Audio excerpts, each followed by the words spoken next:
غم کی بڑی کارروائی یہ ہے کہ غم تمہیں بہت ہی نرم کر دیتا ہے۔ اگر غم نہ ہو تو انسان پتھر ہی رہتا ہے۔ کبھی ایسا بھی ہوتا ہے کہ سکون کے لیے دوا کی نہیں بلکہ کسی کے لفظوں کی ضرورت ہوتی ہے۔ کسی انسان کی سوچ پڑھنی ہو تو اس سے مشورہ کر لیں، اس کے مشورے سے اس کا انصاف، نیکی بدی اور علم سب جان لیں گے۔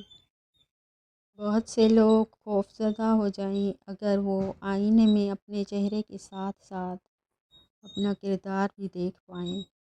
میں ایسے معاشرے کو کیا نام دوں جہاں پہ فلموں ڈراموں میں موجود درد تکلیف پہ رونا آ جاتا ہے، مگر اصلی زندگی میں کسی کے دکھ درد کو ڈرامہ سمجھا جاتا ہے۔ لوگ بیٹی سے کہتے ہیں کہ گھر کی عزت خراب مت کرنا، بیٹے سے کیوں نہیں کہتے کسی کے گھر کی عزت برباد مت کرنا۔ اچھا سوچیں اور اچھا بولیں، کیونکہ بدگمانی اور بد زبانی دو ایسے عیب ہیں جو انسان کے ہر کمال کو زوال میں بدل دیتے ہیں۔ کبھی بھی کسی کو نیچی نظر سے مت دیکھو، کیونکہ تمہاری جو حیثیت ہے یہ تمہاری قابلیت نہیں بلکہ اللہ کا تم پہ کرم ہے۔ منزلیں ہمیشہ انہی کو ملتی تھی جو منزلوں کو تلاش کرتے ہیں۔ سورہ یوسف کا انتہائی پیارا سبق۔ زندگی میں اگر آپ کے انتہائی عزیز اور قریبی لوگ بھی آپ سے دغا کر جائیں، آپ کے خلاف ہو جائیں، تب بھی اگر آپ صبر سے کام لیں اور اللہ پاک پہ کامل بھروسہ رکھیں تو اللہ پاک آپ کو وہ مقام عطا کریں گے کہ زمانہ دیکھتا رہ جائے گا۔ اندھیر نگری میں روشنی اور نور کے خزانے آپ پہ کھول دیے جائیں گے۔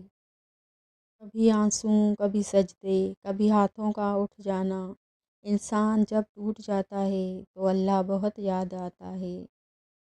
درخت سے گرنے والا کوئی پتا ایسا نہیں جس کا اسے علم نہ ہو، تو پھر وہ آنسو جو تیری آنکھ سے ٹپکا، وہ درد جس نے تیرے دل کو بیکل کر دیا، کیا اس 70 ماؤں سے بڑھ کر محبت کرنے والے کو اس کی خبر نہیں؟ اطمینان رکھ، اس کے ہاں دیر ہے اندھیر نہیں۔ جس نے رب کے لیے جھکنا سیکھ لیا وہی علم والا ہے، کیونکہ علم کی پہچان عاجزی ہے اور جاہل کی پہچان تکبر ہے۔ 70 ماؤں جتنا پیار کرنے والا رب آزماتا بھی ہے تو بے انتہا نوازنے کے لیے۔ اختلاف اپنی جگہ، اخلاق اپنی جگہ۔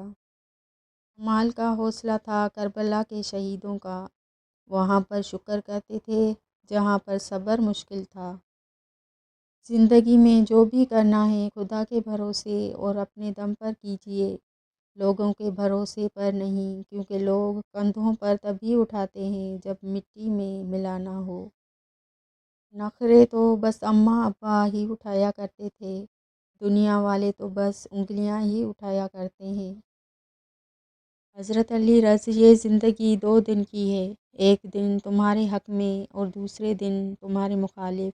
جس دن تمہارے حق میں ہو اس دن غرور مت کرنا اور جس دن تمہارے مخالف ہو اس دن صبر کرنا۔ لوگوں کو اتنی اہمیت دو جتنی وہ تمہیں دیتے ہیں، کم دو گے تو مغرور کہلاؤ گے، زیادہ دو گے تو گر جاؤ گے۔